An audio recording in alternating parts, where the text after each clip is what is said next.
ٹھیک ہے، اس کا مطلب ہے کہ ایک نظام رشد کا ہے، ایک نظام غی کا ہے۔ رشد کس کو کہتے ہیں؟ ہر وہ کام جس کے انجام میں آپ کو خیر جزا ابدی فار ایور لاسٹنگ جزا ملے اور آپ کو پرائز ملے، ریوارڈ ملے، اس کو رشد کہتے ہیں۔ اور ہر وہ کام جس کے انجام میں آپ کو ایور لاسٹنگ پنشمنٹ ملے اس کو غی کہتے ہیں۔ یہ دو نظام ہیں، ایک رشد کا نظام ہے، ایک غی کا نظام ہے۔ اب آپ کو ساری بات سمجھ لگ گئی، خود بے خود سمجھ لگ گئی کہ ہم خلفائے راشدین کیوں کہتے ہیں۔ ٹھیک ہے جی، آج آپ کو سمجھ لگی ہوگی کہ خلفائے راشدین کیوں کہا جاتا ہے، کہ وہ ایک ایسے نظام انہوں نے نافذ کیا اس دنیا میں جس کا انجام جو تھا وہ ریوارڈ اور جنت کے ایور لاسٹنگ ریوارڈ اور ایور لاسٹنگ پرائز تھا، جس کو جنت کہتے ہیں۔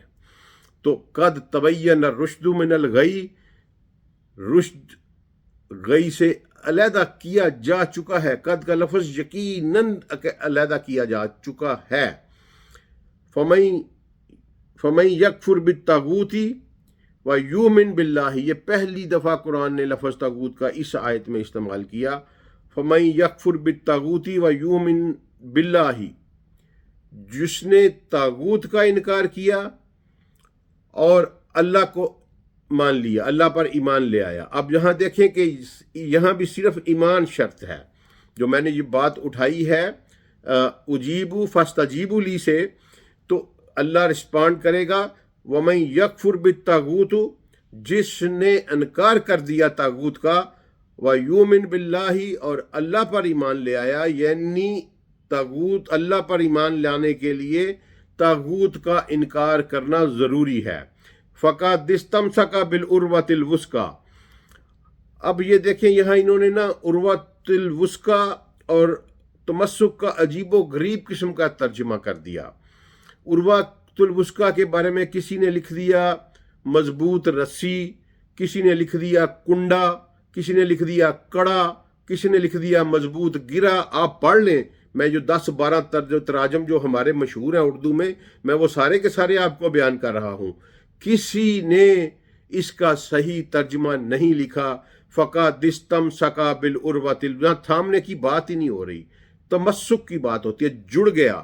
جو جڑ گیا، عروہ کہتے ہیں ایور لاسٹنگ، ہمیشہ رہنے والا، ایسی سپورٹ جو ہمیشہ رہے۔ عروۃ الوثقیٰ اور وثقیٰ کہتے ہیں ٹریٹی کو، بانڈ کو۔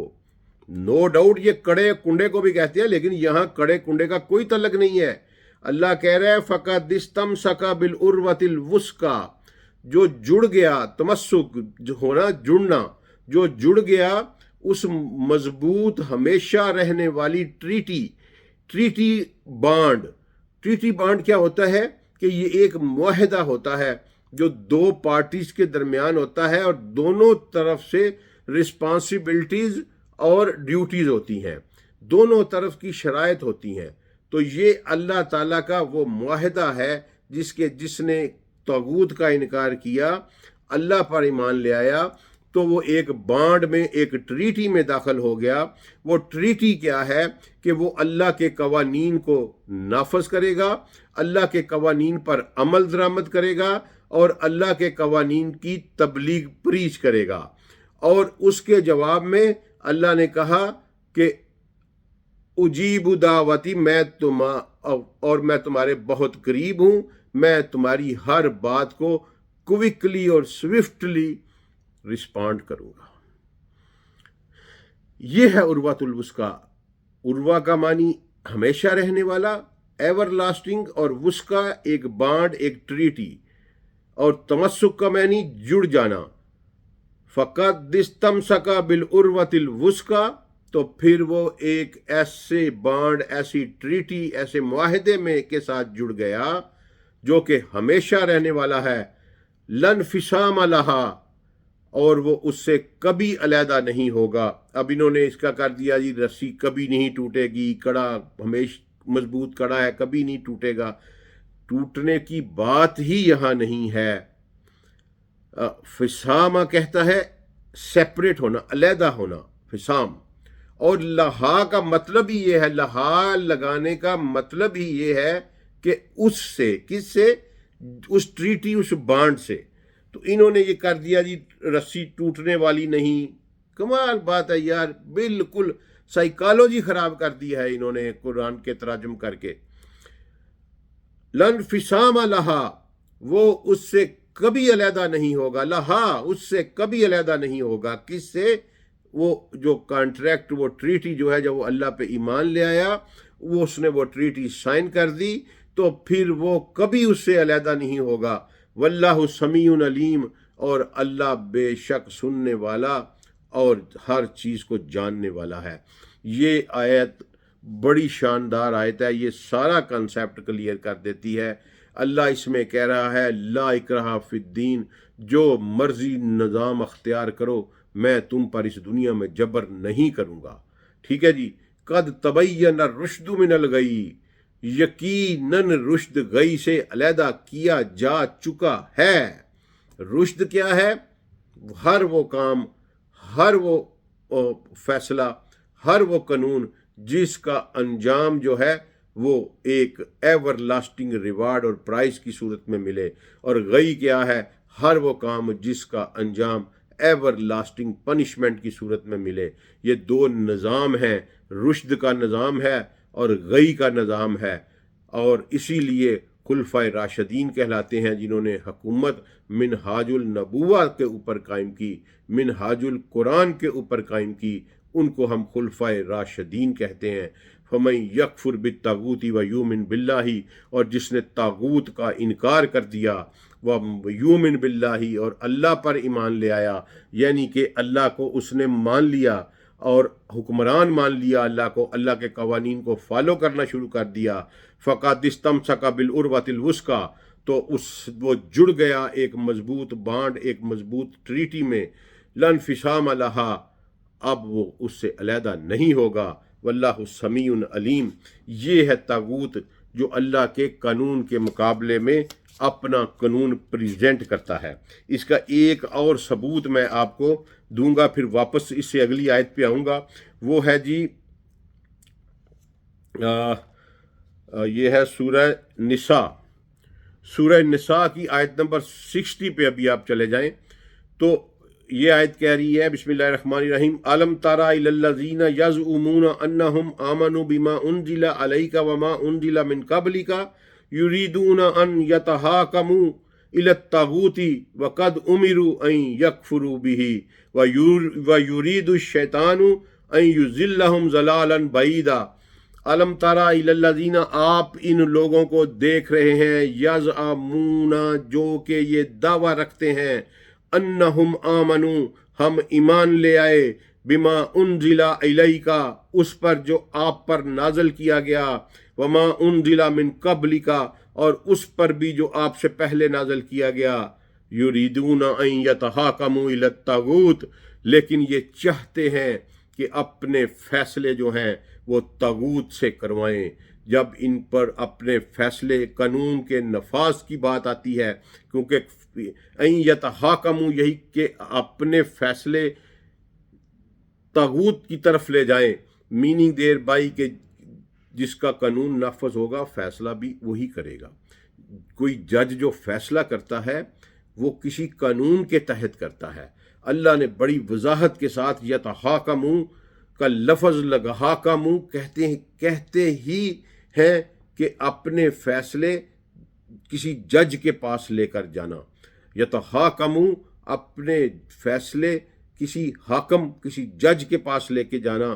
تو وہ اللہ کہہ رہا ہے کہ الم تری الی الذین یزعمون انہم آمنوا بما انزل علیک وما انزل من قبلک، آپ ان لوگوں کو دیکھ رہے ہیں، یعنی کہ میں اور آپ ہیں، آج اس میں شامل ہیں، کہ یہ کہتے ہیں کہ ہم آپ پر ایمان لے آئے، ہم اس پر بھی ایمان لے آئے جو آپ پر نازل کیا گیا، اور اس پر بھی ایمان لے آئے جو آپ سے پہلے نازل کیا گیا، لیکن یہ چاہتے ہیں کہ ہمارے فیصلے طاغوت کے مطابق ہوں، ہمارے فیصلے اللہ کے قانون کے مطابق نہ ہوں، ہماری زندگیاں اللہ کے قانون کے مطابق نہ چل ہوں، بلکہ ہماری زندگیاں، ہماری شادیاں، ہماری رسمیں، ہمارے رواج، ہمارے قوانین، سب کچھ جو ہے وہ سارے ہماری ڈریسنگ، ہمارے اخلاقیات، سارے کے سارے یتحاکموا الی الطاغوت، جب فیصلے کی باری آتی ہے تو یہ چاہتے ہیں کہ طاغوت کی طرف چلے جائیں۔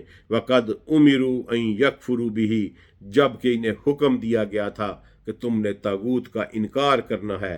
وَيُرِيدُ الشَّيْطَانُ أَن يُضِلَّهُمْ ضَلَالًا بَعِيدًا، اور شیطان تو چاہتا ہے کہ انہیں گمراہی میں بہت دور دور لے جائے۔ اچھا جی، اب یہ دیکھیں یہاں واضح طور پر اللہ نے یہ بات کہہ دی کہ زبان سے کہتے ہیں کہ ہم اللہ کو مانتے ہیں، اللہ کے رسول کو مانتے ہیں، اللہ کی کتابوں کو مانتے ہیں، لیکن جب فیصلوں کی باری آتی ہے، جب قوانین کے نفاذ کی باری آتی ہے، جب حاکمیت کی باری آتی ہے تو الی الطاغوت، طاغوت کی طرف چل دیتے ہیں۔ وقد امروا ان یکفروا بہ، اور جب کہ انہیں حکم دیا گیا تھا کہ تم نے طاغوت کا انکار کرنا ہے۔ آج اپنے آپ پر نظر ڈال لیجئے، مجھے بتائیں کب اللہ نے آپ کو کہا تھا کہ 5,000 500 بندے کی برات لے کر لڑکی والے کے گھروں میں چلے جائیں؟ استغفر اللہ، نعوذ باللہ، انہوں نے رسول اللہ صلی اللہ علیہ وسلم کو انوالو کیا کہ رسول اللہ نے اپنی بیٹی کو جہیز دیا تھا۔ نعوذ باللہ، استغفر اللہ، جہیز جیسی لعنت کو انہوں نے جسٹیفائی کرنے کے لیے ایک طرح کا کنسیپٹ بنا دیا، اور آج ہماری مائیں بہنیں سب یہی سمجھتی ہیں کہ رسول اللہ نے اپنی بیٹی کو جہیز دیا تھا۔ رب کعبہ کی قسم، رسول اللہ نے اپنی بیٹی کو کوئی جہیز نہیں دیا تھا۔ جہیز ایک لعنت ہے، جہیز ایک طاغوت کی ایک ایسی رسم ہے جو بنیاد ڈال دیتی ہے فیملیز کے تباہ ہونے کی۔ رسول اللہ صلی اللہ علیہ وسلم نے مولا علی کو کہا تھا کہ تمہارے پاس کچھ ہے مہر دینے کے لیے؟ مولا علی نے کہا تھا کہ یا رسول اللہ، ان کے پاس کیا کچھ بھی نہیں تھا، فقیر آدمی تھا، کہ یا رسول اللہ میرے پاس ایک تلوار ہے اور ایک زرہ ہے۔ فرمایا جاؤ اور زرہ بیچ کے پیسے لے کے آؤ، اس کے جتنے ملتے ہیں۔ تو سیدنا عثمان نے محبت میں ایگزیجریٹڈ پرائس پہ 400 درہم یا 4,000 درہم، واللہ عالم، اس میں تھوڑا سا آ رہا ہے مجھے فگر، یا 400 درہم ہے یا 4,000 درہم ہے، تو اس میں ان سے ایگزیجریٹڈ پرائس کے اوپر وہ خریدی۔ تو وہ 4,000 درہم لے کے رسول اللہ صلی اللہ علیہ وسلم کے پاس آئے، اور سیدی رسول اللہ صلی اللہ علیہ وسلم نے وہ پیسے سیدنا بلال کو دیے، سلام اللہ علیہ، سیدنا بلال کو دیے کہ جاؤ اور بازار سے فاطمہ کے لیے سامان خرید لے لاؤ، فاطمہ کے گھر کے لیے، سلام اللہ علیہ۔ تو وہ جو سامان تم خریدو وہ ابو بکر کو چیک کروا لینا، اس سے کنسلٹ کر کے خریدنا۔ رسول اللہ نے وہ پیسے جو مہر ادا کیا مولا علی نے جناب سیدۃ الکائنات کا، اپنی زرہ بیچ کے، جس کو سیدی عثمان نے ایگزیجریٹڈ پرائس کے اوپر خریدا، وہ پیسے ابو بکر صدیق کی کنسلٹیشن سے بلال کو سامان خریدنے کے لیے دیے، اور اس سے وہ سامان خریدا گیا، ایک چارپائی، ایک گدا، ایک توا غالباً، اور ایک تکیہ، کچھ کھجوریں مبروم، اس طرح تھوڑا سا سامان جو تھا وہ ان پیسوں سے خریدا گیا، جو پیسے مولا علی نے مہر میں زرہ بیچ کے دیے تھے، اور سیدی عثمان نے پھر وہ زرہ بھی as a gift of marriage مولا علی علیہ السلام کو واپس کر دی۔ وہ ایک علیحدہ بات ہے، لیکن رسول اللہ صلی اللہ علیہ وسلم نے اپنی بیٹی کو کوئی جہیز نہیں دیا۔ میرے رسول پر کوئی بہتان نہ لگائے، یہ بڑی گندی رسم ہے۔ رسول اللہ صلی اللہ علیہ وسلم نے علی کے پیسوں سے وہ سامان خریدا تھا، اور یہی سنت ہے۔ اور تمہیں زیادہ اگر اجتماع کرنے کا ہے، کوئی چیز تمہیں زیادہ مجبور کرتی ہے، تو اس کے لیے رسول اللہ اور اللہ کا یہ حکم ہے کہ تم ولیمہ کرو اور اس میں بلاؤ، اس میں کھلاؤ پلاؤ، جتنے مرضی کھلاؤ۔ لڑکی والوں کے گھر میں 500 بندہ لے کے کیوں جاتے ہو؟ ٹھیک ہے، تو یہ ہے طاغوت۔ میں نے ایک معاشرتی اگزامپل آپ کو دی، اب آئیے اس کی اگزامپل کے اوپر، سیاسی اگزامپل کے اوپر، کہ اللہ نے کہا کہ ہر وہ حکمران جو اللہ کے قانون کے علاوہ کوئی قانون نافذ کرے وہ طاغوت ہے۔ آج ہمارے سارے قوانین، سارے کے سارے، آپ کی CRPC 1867 اس کے اوپر لکھا ہوا ہے، کرمنل پروسیجر کوڈ 1867، ٹھیک ہے جی، یہ انگریز نے بنائی۔ Pakistan penal code, Indian penal code تھا، اس کے نام کے آگے آئی کی ہٹا کے پی لگا دیا گیا، PPC بنا دیا، IPC کو PPC بنا دیا گیا، اور وہی ہے۔ کوئی چھوٹے موٹے اس میں کوئی ضیاء الحق کے دور میں وہ جو نام نہاد اسلام اس نے نافذ کیا، وہ چھوٹی موٹی چیزیں اس میں شامل کی ہیں۔ آپ کا تمام کے تمام قانون شہادت، ایویڈنس ایکٹ کو نام بدل کے قانون شہادت کا نام دے دیا اور سمجھا یہ اسلامائزیشن ہو گئی ہے۔ تمام قوانین آپ کے جتنے ہیں وہ سارے کے سارے اللہ کی، ان کا ماخذ اللہ اور اس کا رسول نہیں ہے۔ اور اس کے ساتھ ساتھ آپ کی جتنی بھی عدالتیں ہیں، آپ کا نظام انصاف، سارے کا سارا طاغوتی ہے۔ میں خود اس کا حصہ ہوں، لیکن وہ طاغوتی نظام ہے۔ ایک بندے کے گھر ڈکیتی ہو جاتی ہے، وہ رپورٹ کرانے پہلے تھانے میں جاتا ہے، وہاں اس سے پیسے لیے جاتے ہیں، اس کے بعد اس کے مجرم پکڑنے کے پیسے لیے جاتے ہیں، وہ پکڑے جاتے ہیں، پھر ان کا چلان ہوتا ہے، وہ عدالت میں جاتا ہے، تو عدالت میں اسے کہا جاتا ہے کہ وکیل کرو۔ وہ وکیل کے پاس جاتا ہے تو وہ لاکھ روپیہ، 2 لاکھ، 50,000، 70,000، 5 لاکھ، 10 لاکھ، کروڑ، 50 لاکھ، یہاں تک فیس ہے وکیل کی۔ یہ کون سا انصاف کا نظام ہے؟ ایک وکٹم ہے، وکٹم سے سسٹم پیسے نچوڑ رہا ہے، اور جج جو ہیں بشمول میرے، میں بھی کوٹ کرتا رہا ہوں، بشمول میرے انتہائی بے شرمی سے کہہ دیتے ہیں جی وکیل لے کے آؤ اپنا، اور وکیل ہے وہ مفت میں آنے پہ تیار ہی نہیں، کوئی وکیل نہیں ہے۔ یہ طاغوتی نظام ہے۔